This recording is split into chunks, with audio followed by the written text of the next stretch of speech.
No resulta fácil referirse a la historia de la prehistoria, pero baste recordar aquí que la huella del hombre en la Tierra va recorriendo lo que convencionalmente se conoce como paleolítico, mesolítico y neolítico, es decir, un muy largo periodo que se pierde en la noche de los tiempos, en el magma informe de una etapa de la Tierra en la que los cambios climáticos parecen testimoniar su fase genesíaca, hasta alcanzar el año 10.000 anterior a nuestra era.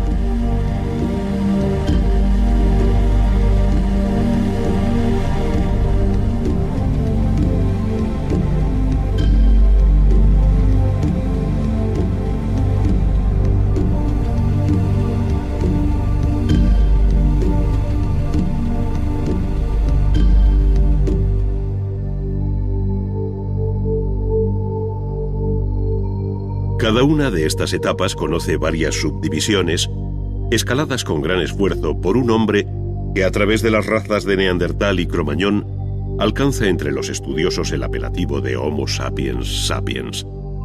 Él fue ya capaz de tallar la piedra con gran habilidad, mostrando singular destreza en el manejo de las manos y de unas rudimentarias herramientas.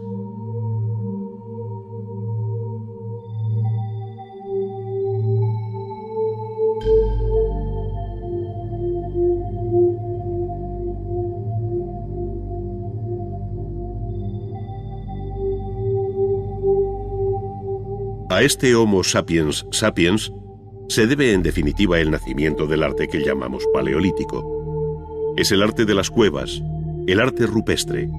Son los primeros relieves y pinturas, los pequeños utensilios tallados en hueso, las primeras esculturas, como las conocidas Venus paleolíticas. Un mundo, en fin, que anuncia nuevos horizontes.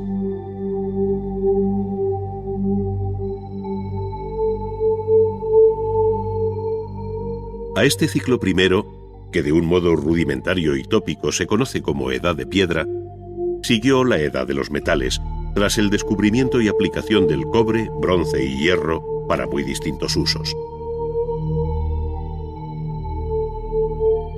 Ello dio lugar a lo que se viene llamando protohistoria, como un paso intermedio entre la prehistoria y la historia propiamente dicha.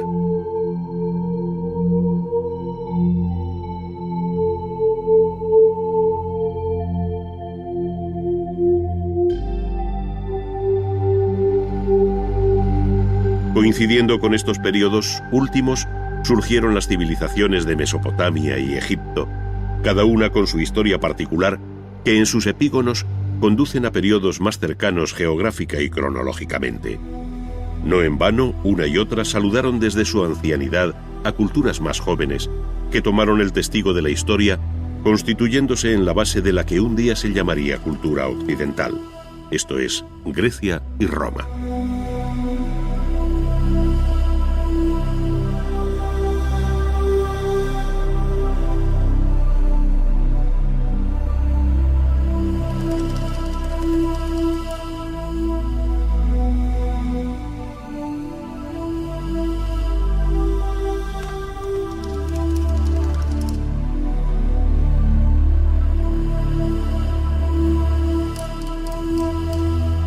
La balanza de la historia conoció así el contrapeso de la cultura clásica, desplazando hacia Occidente el protagonismo que hasta entonces había tenido Oriente, sobre todo en los cursos fluviales del Tigris, Éufrates y Nilo, cuyas aguas irrigaron tierras que por vez primera se roturaron, hasta dar el sabroso fruto de un arte milenario.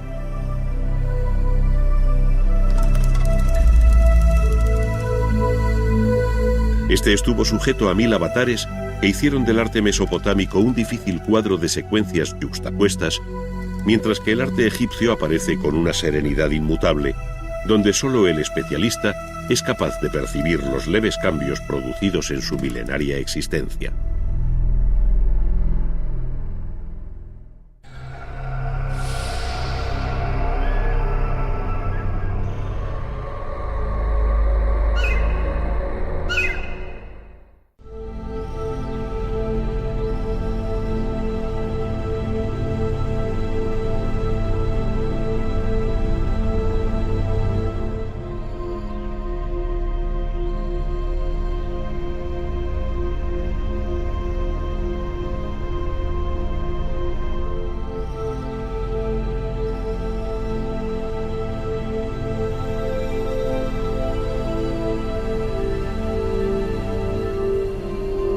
El arte ha acompañado al hombre desde que éste dio señales de un cierto grado evolutivo a partir del llamado Homo sapiens.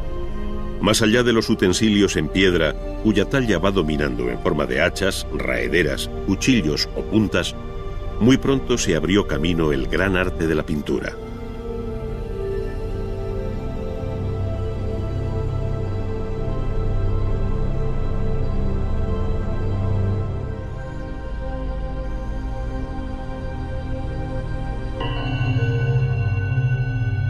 No deja de ser un hecho más que sorprendente que el despertar de la humanidad esté asociado al temprano nacimiento del arte como una de sus manifestaciones más características. Se dirá que la finalidad del llamado arte prehistórico se vincula a la magia y a rudimentarias prácticas de iniciación, pero no es menos cierto que de sus composiciones emana una belleza que aquellos hombres de la época magdaleniense no dejaron de percibir.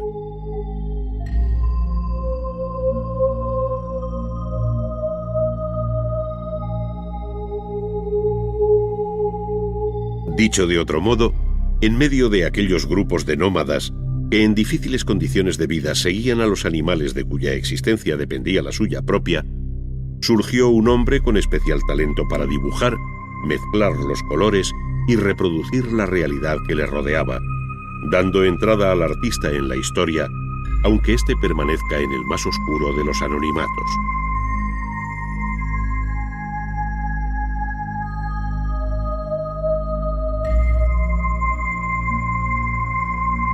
Es más, aun desconociendo sus nombres, la historia del arte universal será deudora para siempre de los artistas que hicieron de las cuevas de Altamira y Lascaux los primeros conjuntos de pintura mural, cuya grandeza y silencioso atractivo se hacen cada día más elocuentes.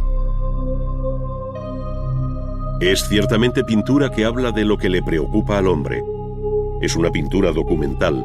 Es el reflejo de la dura realidad de aquellos cazadores y recolectores que en una cueva o en un abrigo natural plasmaron lo que sentían, lo que anhelaban, lo que temían. Fue a finales del Paleolítico Superior, entre los años 15.000 y 10.000 aproximadamente, antes de nuestra era, cuando, terminando la época glaciar, corrían por el virginal paisaje del sur de Francia y norte de la península ibérica bisontes, renos, ciervos, mamuts, caballos, toros, osos, cabras y otros muchos mamíferos que abandonaron estos parajes en busca de otros lugares más fríos.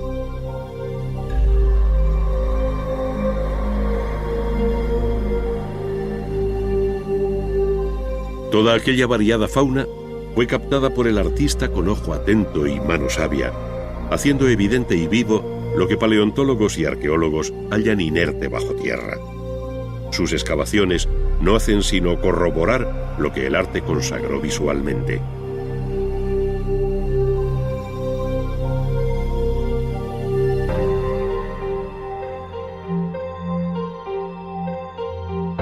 Sin poder ni querer establecer ahora posibles grupos estilísticos y dejándonos llevar por la obra misma, es fácil observar cómo en unos casos se perfilan los animales con una línea y en otros se le da volumen con manchas de color matizadas, además de aprovechar las protuberancias de la roca a las que se adapta la figura.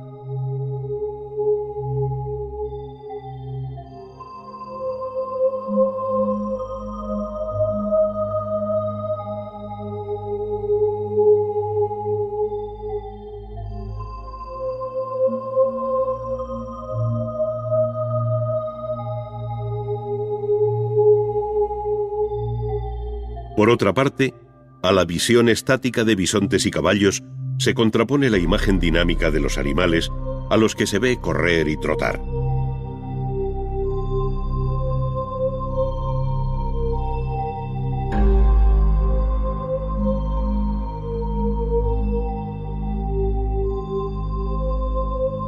Se distinguen igualmente los machos de las hembras, es decir, no se trata de una interpretación generalizada, sino muy precisa y realista, que en ocasiones alcanza una tercera dimensión al tratarlas como verdaderos bajorrelieves, cuando no son simples figuras incisas o grabadas.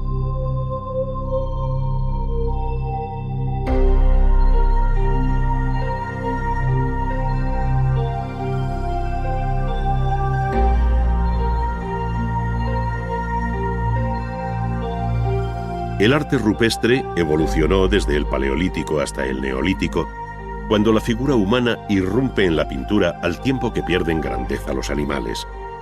Con ello da a entender que estamos ante una nueva sociedad que descubre los beneficios de la agricultura, que entre otras cosas permitirá al hombre fijar su residencia en un lugar, perdiendo su anterior condición de nómada.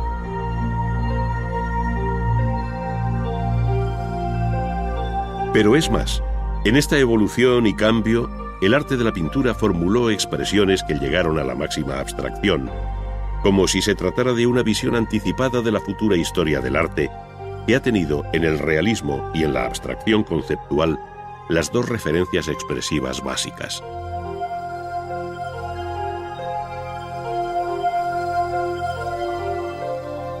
Desde otros ángulos se observa el nacimiento de la arquitectura, que llamamos megalítica por el gran tamaño de las piedras utilizadas, y cuyo desarrollo alcanzó la edad de los metales, enlazando así con las culturas históricas.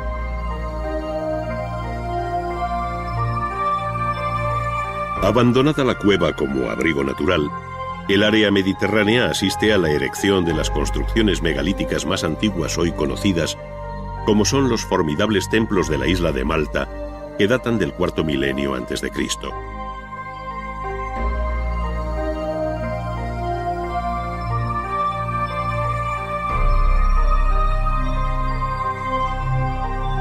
Más recientes son las construcciones megalíticas de la isla de Menorca, donde tanto las llamadas taulas como las navetas permiten ver el creciente refinamiento constructivo de estas construcciones bañadas por el sol.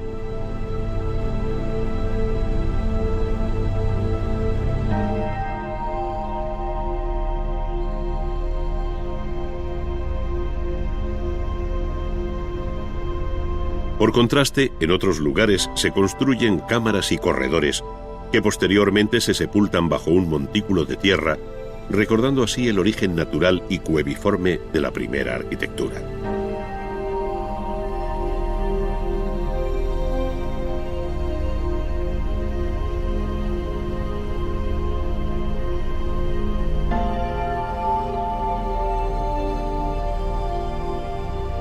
Pero la construcción megalítica más conocida, y probablemente la más sorprendente de cuantas nos han llegado, es la de Stonehenge, en Gran Bretaña, erigida entre el tercero y segundo milenios.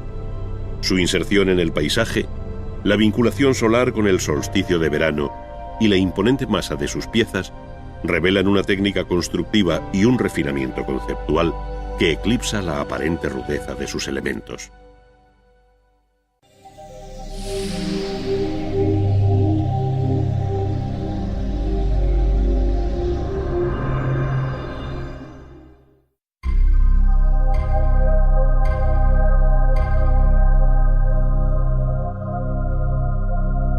En el libro del Génesis, al mencionar el paraíso se dice: salía de Edén un río que regaba el jardín, y de allí se partía en 4 brazos. El primero se llamaba Pisón, el segundo Gijón, el tercero se llama Tigris y corre al oriente de Asiria, el cuarto es el río Éufrates. Tomó Yahvé al hombre y le puso en el jardín de Edén para que lo guardase. El Antiguo Testamento se refiere así a la tierra que los griegos llamaron Mesopotamia, esto es, la zona comprendida entre los ríos Tigris y Éufrates. Allí se asentarían pueblos y culturas rivales que, sin embargo, a partir de Sumer, alumbraron una de las civilizaciones más antiguas.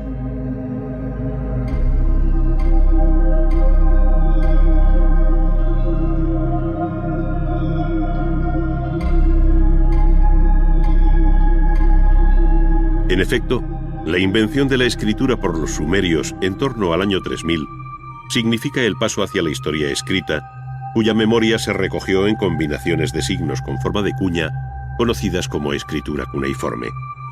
Fueron los escribas y sacerdotes quienes fijaron nombres y escribieron aquellas crónicas que permiten descifrar hoy la historia de Sumer, tantas veces plasmada sobre los propios relieves y esculturas.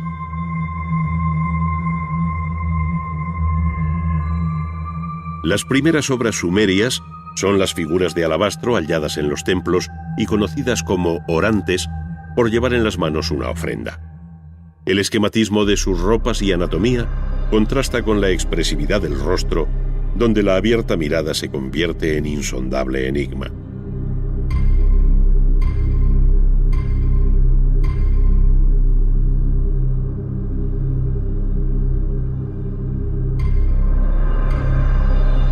Por otra parte, los relieves representan una crónica viva de cuanto sucedió entonces, tanto por la acción escenificada como por la leyenda que le acompaña, según se ve en la estela de Ur-Nanshe, rey de Lagash. El monarca, siempre de mayor tamaño, aparece con su mujer, hijos y séquito, en el que no falta el copero, seguramente para celebrar el inicio de la construcción de un templo, a juzgar por los ladrillos que lleva el soberano sobre la cabeza.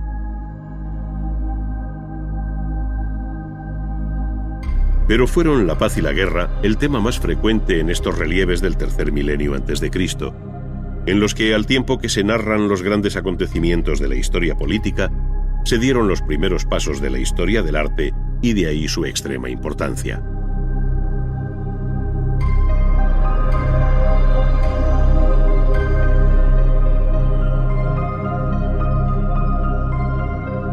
Efectivamente, la guerra y la paz vuelven a representarse en el llamado estandarte de Ur, hecho a base de lapislázuli e incrustaciones de concha de nácar. En una de sus caras, con un claro sentido narrativo y en varios registros superpuestos que se leen de abajo a arriba, desfila el rico botín apresado al enemigo. Mientras, en la parte alta se celebra una fiesta en la que el rey y su corte comparten bebida, escuchando a una cantante y un arpista.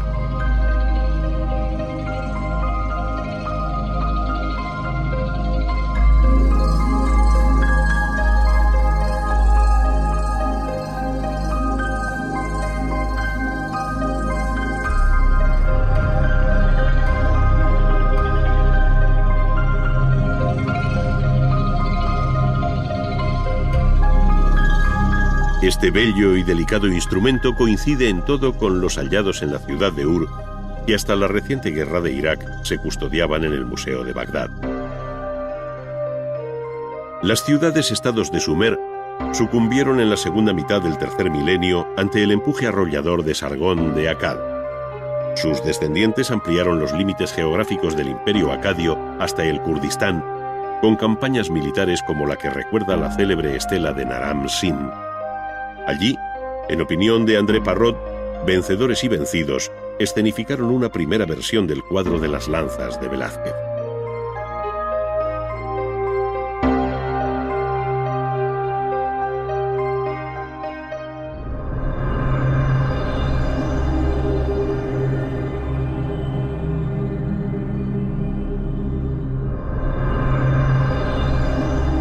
Sin embargo, antes de terminar aquel milenio, se produjo una fuerte reacción neosumeria.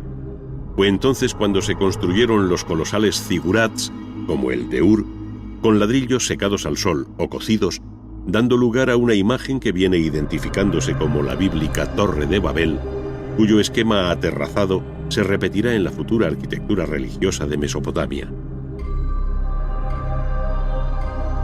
En este periodo acadio se multiplicaron las efigies de Gudea, señor o patesi de la ciudad de Lagash. Son obras hechas en diorita, en las que la bella dureza del material pulimentado se identifica con el refinamiento de un poder fuerte y sin fisuras, como fue el de Gudea y su hijo Ur-Ningirsu. Sus imágenes debieron de tener igualmente un carácter votivo, estando dedicadas a distintas deidades, según relatan las inscripciones que les acompañan. Su fuerte complexión, la concepción cerrada y prieta de la escultura, así como la ausencia del menor movimiento, tienen algo de eterna plegaria ante un dios ausente. Por el contrario, esta relación con la divinidad se hace patente en el llamado Código de Hammurabi, rey de Babilonia, labrado en una piedra de extrema dureza, como es el basalto negro, y conservado hoy en el Museo del Louvre. Este código fijó en el siglo XVIII a.C.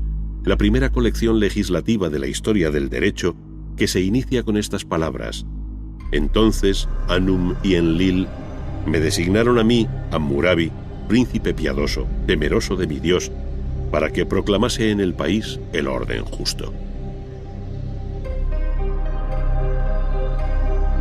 Dentro del arte mesopotámico, y de acuerdo con los continuos cambios políticos y militares que hacen de estas tierras una historia entretejida con el dolor y la guerra, destaca el capítulo correspondiente a Asiria.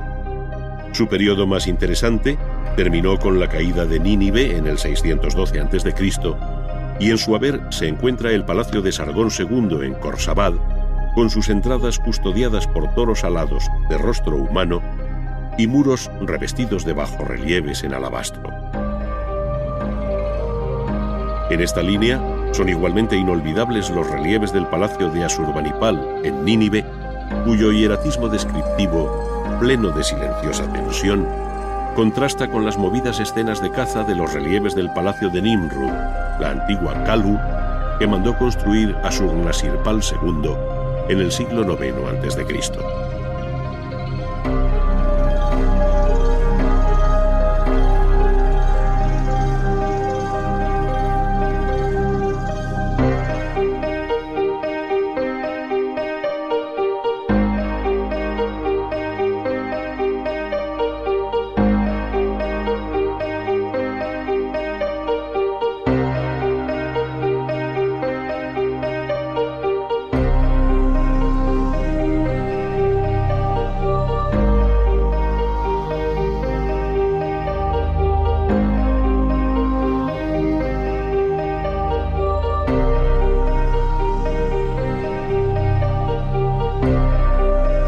En este campo, las imágenes de animales como la leona herida quedarán para siempre en nuestra retina como una de las obras más sobresalientes de la historia del arte.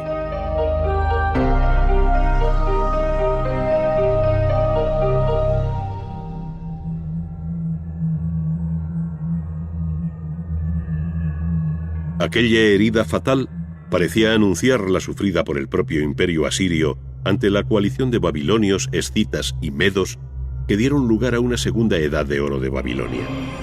Es entonces, en el siglo VI, cuando Nabopolassar y Nabucodonosor reconstruyeron la ciudad sobre el río Éufrates que atravesaba Babilonia como un canal interior. En sus fuertes murallas se abrieron 100 puertas, según escribe exageradamente Heródoto, destacando la más cercana al palacio dedicada a la diosa Istar, hoy reconstruida en Berlín.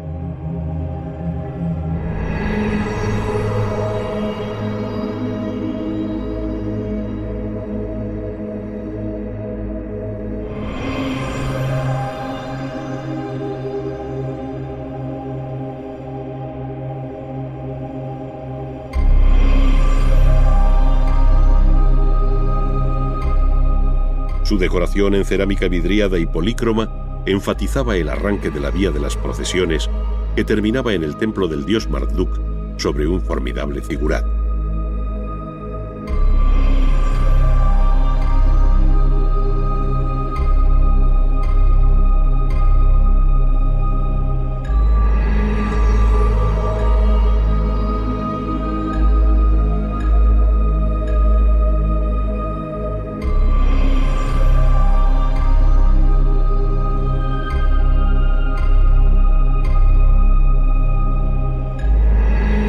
Pero lo que más llamó la atención de viajeros, soldados e historiadores fue el verdor de los árboles que asomaban por encima de las altas murallas de Babilonia como un espejismo.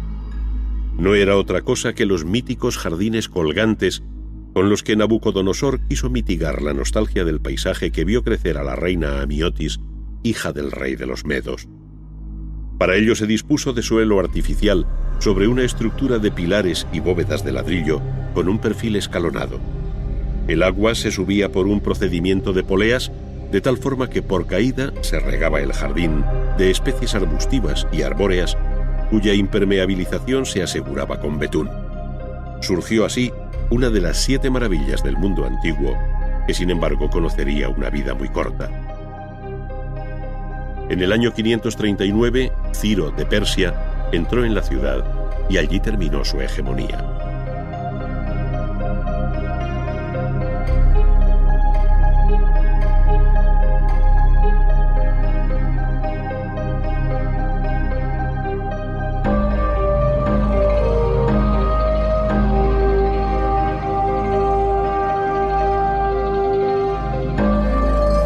Comenzaba entonces el último episodio político y artístico de esta tierra, el arte persa, en el que confluyen muchos de los rasgos que caracterizaron hasta entonces el arte mesopotámico. Los palacios o apadanas de Persépolis y Susa, en Irán, unidos a los nombres de Darío y Jerjes, señalan el final brillante de este imperio, coetáneo al arte clásico griego que sucumbió ante la llegada de Alejandro Magno, el vencedor de Darío III. Poco después, el mismo Alejandro decía adiós a la vida en la milenaria ciudad de Babilonia.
Es muy conocida la definición de Egipto como don o regalo del Nilo, según escribió el historiador griego Heródoto. Y es que efectivamente el río Nilo viene a ser la líquida columna vertebral de una cultura cuyo arte e historia se identifican de modo muy especial con su marco geográfico.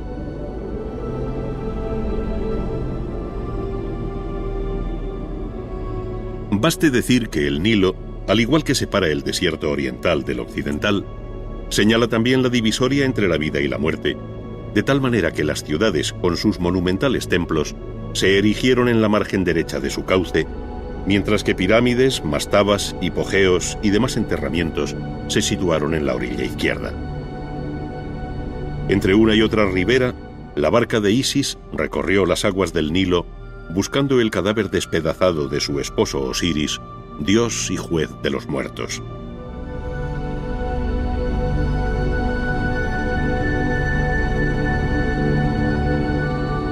Pero el agua también es vida, y el Nilo, en sus periódicas crecidas, proporcionó el limo fertilizante que convirtió sus orillas en un feraz vergel. Es decir, al igual que ocurrió en Mesopotamia con el Tigris y el Éufrates, ahora es el Nilo el río que proporcionó savia a uno de los focos culturales más extraordinarios de la antigüedad.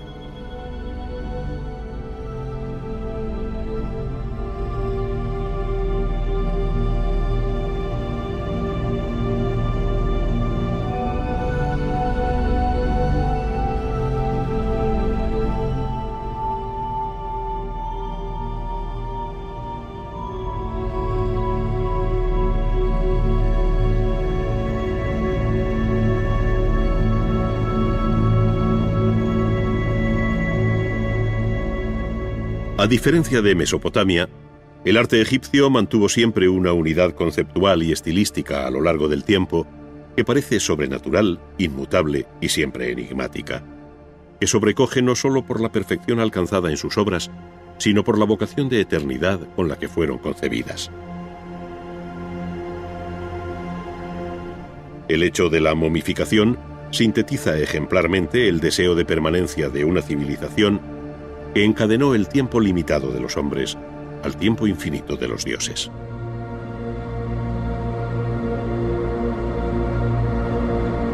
La propia arquitectura parece emular las sugerencias del paisaje que acompaña al río cuando se observa sobre el Valle de los Reyes la punta de El Qurn, cuyo perfil piramidal es toda una profecía.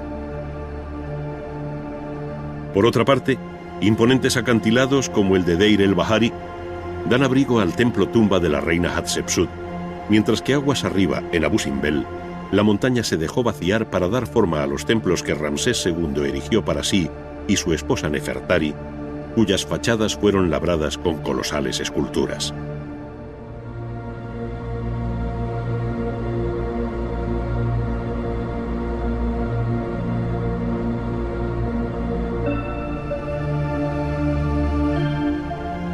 Sin embargo, son las pirámides las que se han quedado en la memoria como la hazaña constructiva más sobrecogedora del antiguo Egipto, siendo la de Saqqara la más antigua de las conservadas.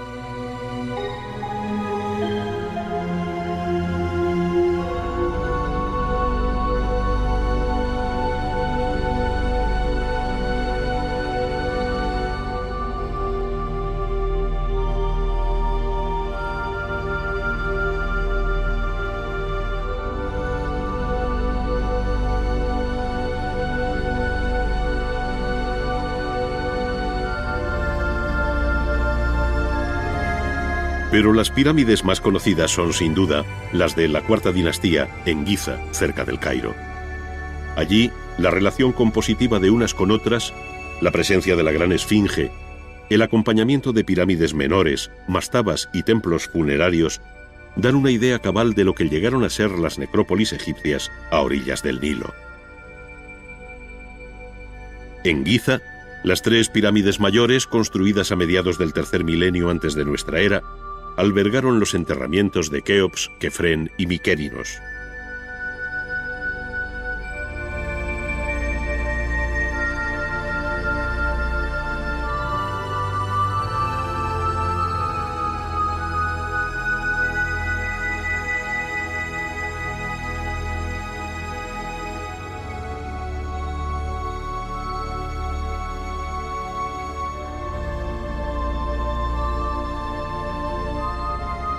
Cuentan con un templo pórtico de acogida para recibir el cuerpo momificado del faraón, una larga avenida que termina en un segundo templo funerario a los pies de la pirámide y finalmente la propia pirámide.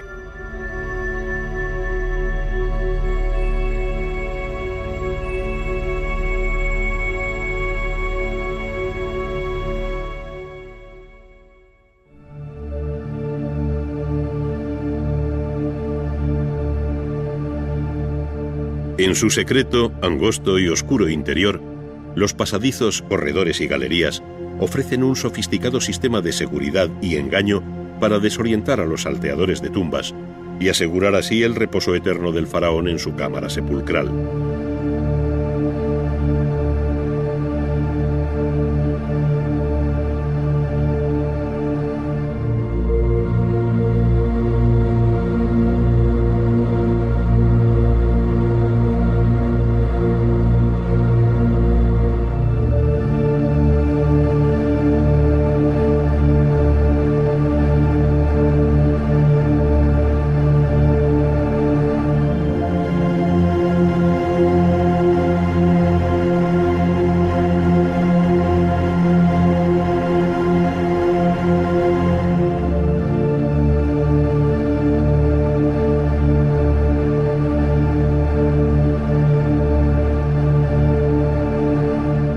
En sus inmediaciones, otras menores, en las que se enterraron esposas, hijos y demás parientes del faraón.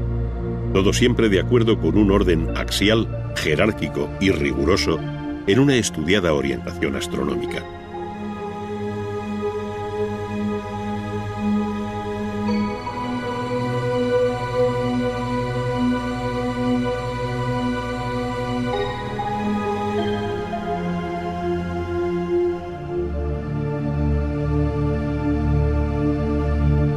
Las tres pirámides se yerguen hoy con silencioso orgullo como una referencia en el paisaje, como un accidente montañoso en su orografía. Parecen pertenecer más a la naturaleza del desierto que a la historia de un pueblo.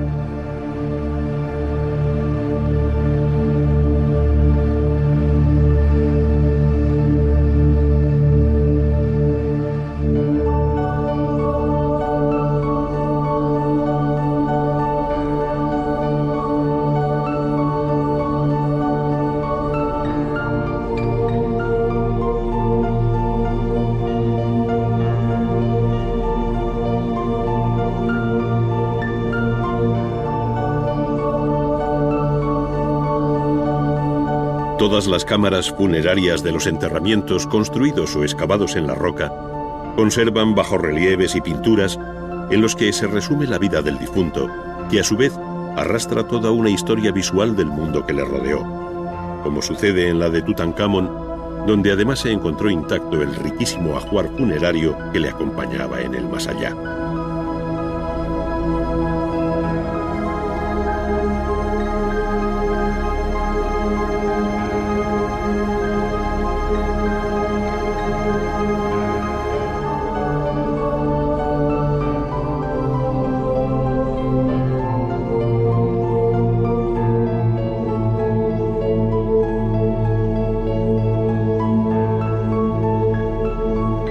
En estos recintos funerarios se muestra la vida toda del antiguo Egipto, sus dioses y creencias, la guerra, la paz, la caza, el paisaje, la flora y la fauna, es decir, todo cuanto tuvo entidad en este formidable valle del Nilo.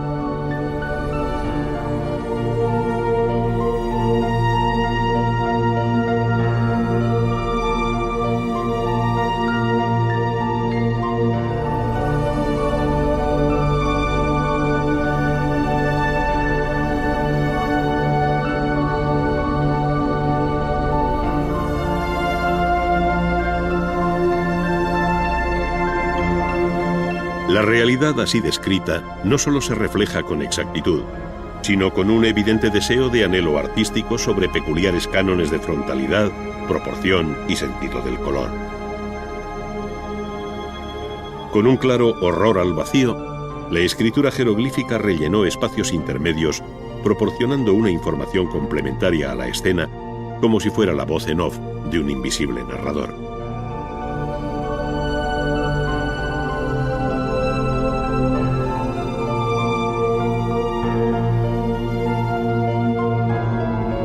Aquellos mismos cánones fueron también compartidos por el relieve y la escultura exenta, donde la conocida imagen del escriba sentado se repite con pocas variantes formales bajo la quinta dinastía.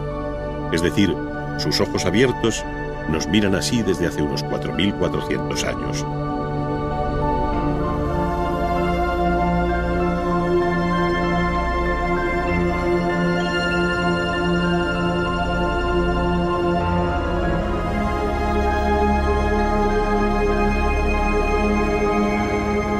Finalmente, cabe añadir que la escultura egipcia pulsó todos los registros posibles, desde las grandes estatuas que compiten con la arquitectura o se encuentran aisladas en medio del desierto, hasta la delicada belleza de retratos como el de la reina Nefertitis en sus distintas versiones, cuyo rostro representa una de las más altas expresiones artísticas de todos los tiempos.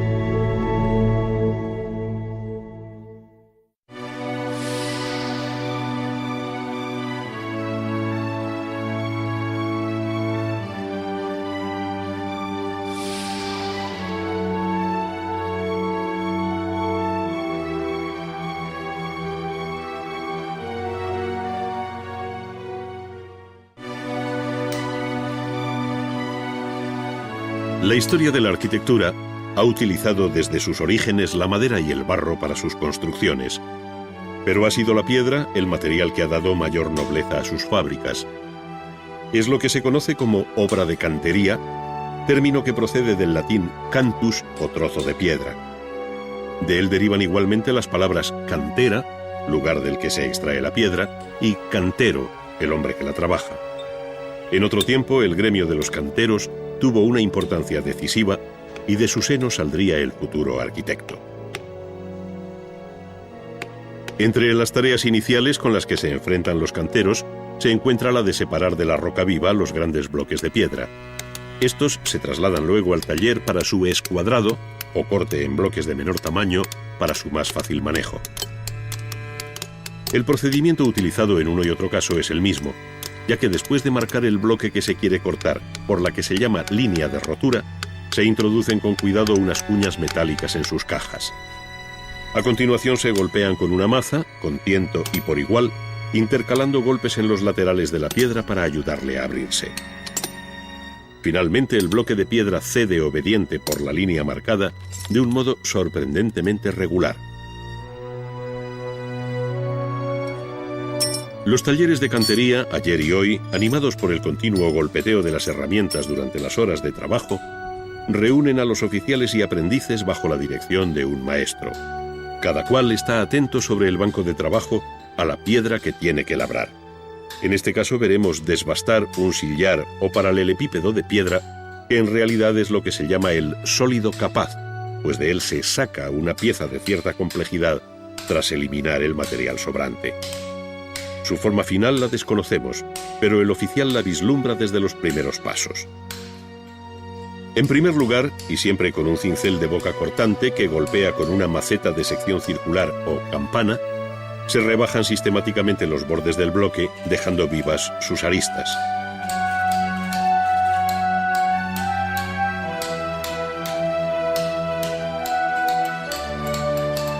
Estas bandas, de unos 2 o 3 centímetros, se afinan al máximo, comprobando su horizontalidad con una regla o un simple listón de madera.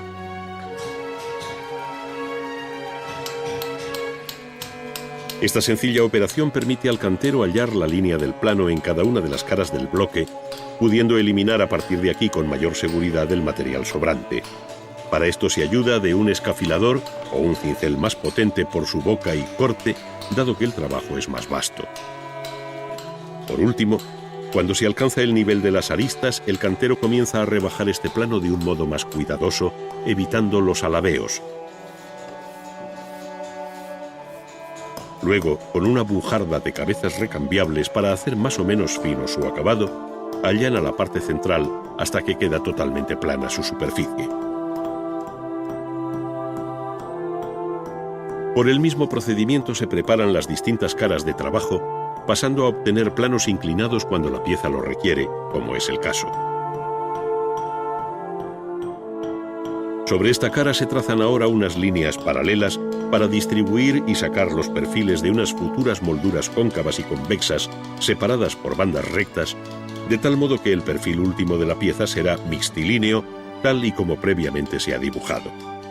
Para ello, con un riguroso orden de trabajo, se obtienen primero los planos iniciales de cada una de las molduras, y sobre estos, con una gradina de boca dentada, se va dando forma a las molduras con pequeños golpes sin separar la herramienta de la piedra.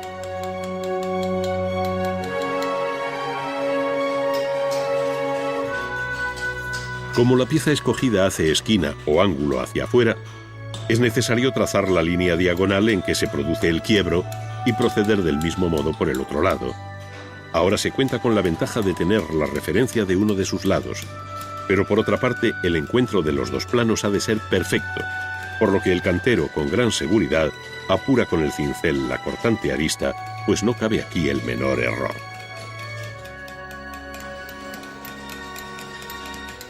Estos elementos arquitectónicos ocupan lugares distintos en el edificio, por lo que el cantero debe resolver no solo los ángulos en esquina hacia afuera, sino también hacia adentro. Esto entraña otro tipo de dificultades que se resuelven por el mismo procedimiento y con análoga maestría.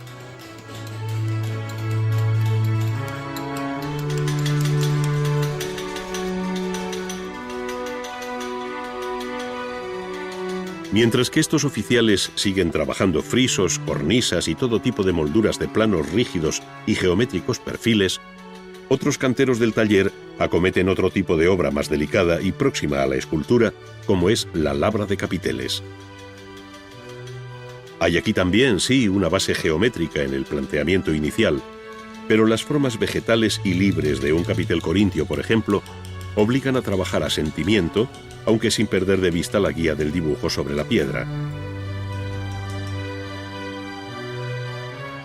La arquitectura clásica ofrece una variada serie de capiteles, como los toscanos, los dóricos romanos y los jónicos, que ofrecen menos dificultades que el orden romano por excelencia, el orden corintio. Su rico capitel, cuya forma parece inspirarse en la naturaleza, como afirma Vitruvio, se caracteriza por la presencia de carnosas hojas de acanto que el maestro perfila con cuidado y ahueca con una gubia, sin olvidar la importancia del dibujo en todo este proceso. Pero donde el arte del corte de piedra o estereotomía alcanza su más alta expresión es en la solución de superficies curvas para formar bóvedas. Su casuística es muy amplia, Pero aquí seguiremos el proceso de una de las soluciones más frecuentes y sencillas, la llamada bóveda de aristas.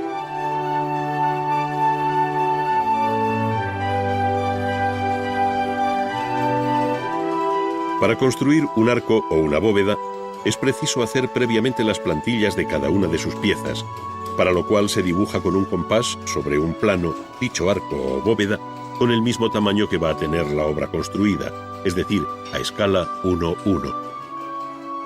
Trazado el arco, se marcan radialmente unas líneas que marcan el número de piezas o dovelas que lo componen, así como su longitud, es decir, el despiece del arco y las líneas de corte. Este dibujo recibe el nombre de montea.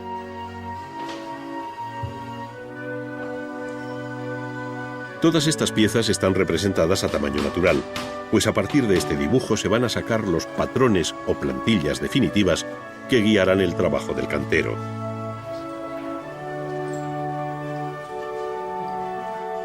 Para que no se deformen o alteren estos patrones en su constante uso por los canteros, lo habitual es repetir el mismo dibujo sobre una fina lámina de hojalata y recortar posteriormente la forma de la dovela.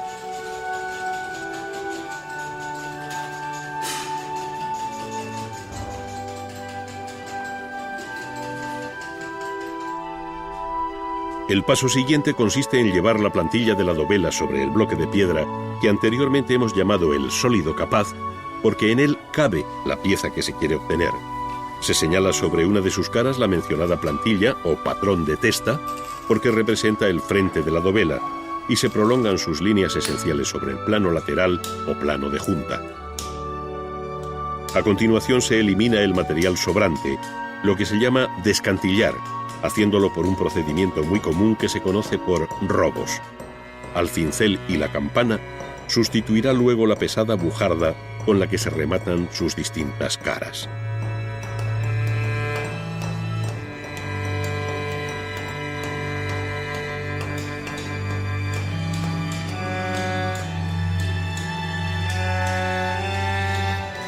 Cada una de las dovelas tiene una función y forma determinadas dentro del arco o de la bóveda, lo cual hace que sean varias las plantillas a utilizar y diferente la forma de cada una de ellas. En este caso vemos una de las dovelas que corresponde a las aristas de la bóveda, esto es, a la pieza en la que se dan cita dos planos distintos.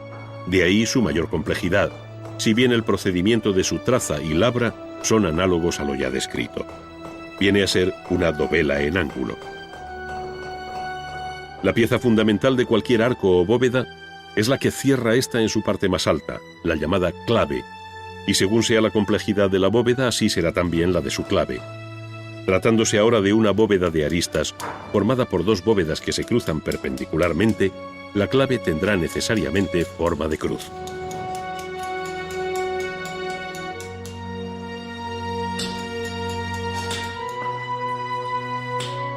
Esta es la pieza que ha comenzado a descantillar el cantero una vez señaladas en el frente del bloque de piedra las correspondientes plantillas. Se repite de nuevo el mismo procedimiento y se utilizan las mismas herramientas anteriormente descritas, dejando a la bujarda la labor de acabado final con su inconfundible huella granulosa.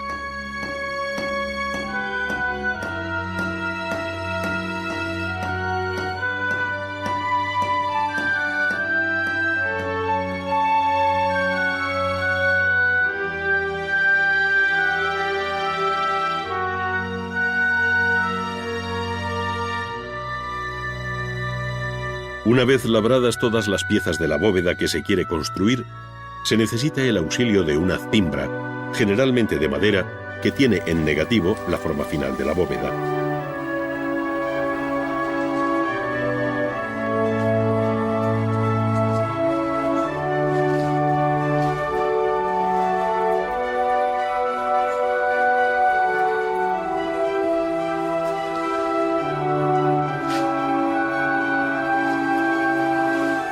En la cimbra se irán apoyando las distintas dovelas por riguroso orden a partir del montaje previo que se ha hecho sobre el suelo de este modelo reducido, pero real. Las primeras piezas en colocarse son los salmeres, que señalan el arranque de la bóveda sobre los muros, donde se utiliza, como en toda la construcción, un ligero mortero para ayudar a fijar la piedra. Después se coloca una de las que hemos visto trabajar y que hemos llamado dovela en ángulo, que responde a las aristas interiores y cuyo quiebro se advierte igualmente desde el exterior. Para que ésta quede firmemente asentada se colocan a sus lados otras tantas dovelas que se reciben igualmente con mortero, observando cómo se colocan pequeñas cuñas de madera para mantener los niveles e ir ajustando todas las piezas. A partir de aquí, solo suben por la cimbra las piezas que responden a las aristas en diagonal, que es la parte viva de la fábrica, hasta cerrar la bóveda con la clave en forma de cruz. Su ajuste es capital para la estabilidad de la bóveda y el buen funcionamiento de la misma.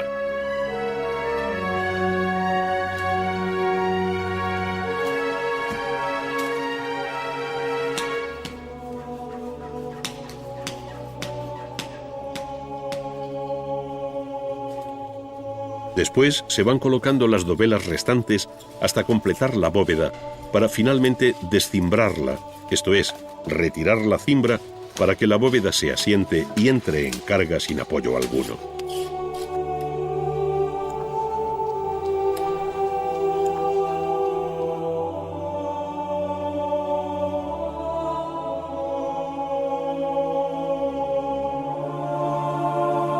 A partir de ese momento, el peso y los empujes de la bóveda empiezan a funcionar sobre el edificio, convirtiéndolo en una estructura viva, pese a su inerte apariencia.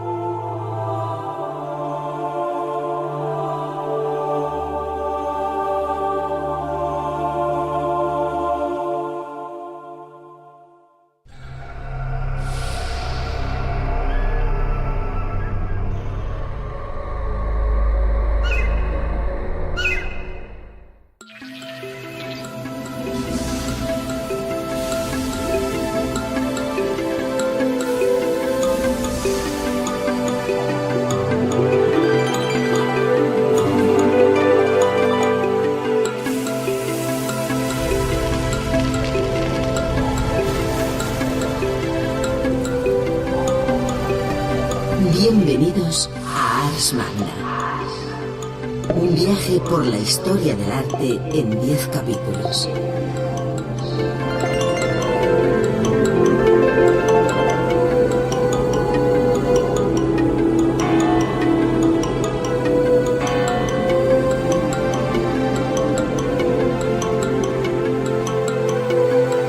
A través de sus contenidos podrán recorrer la evolución de las diferentes disciplinas artísticas, conocer el arte producido en los 5 continentes y descubrir las técnicas empleadas por pintores, escultores, artesanos y constructores.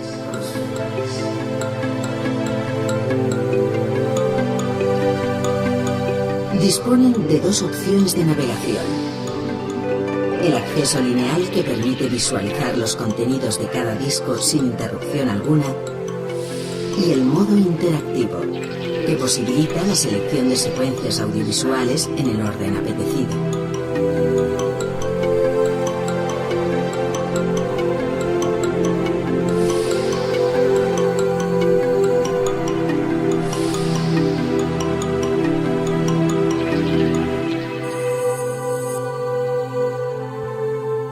Sumando a distancia les permitirá recorrer y seleccionar las opciones dispuestas en los distintos menús.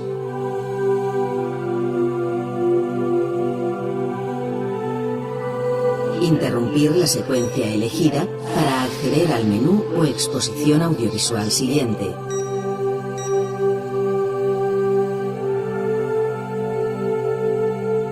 Cambiar el idioma de consulta sin interrumpir la seqüència en curso.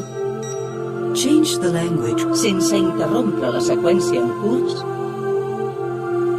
Y manejar su lector DVD como cualquier aparato de vídeo doméstico.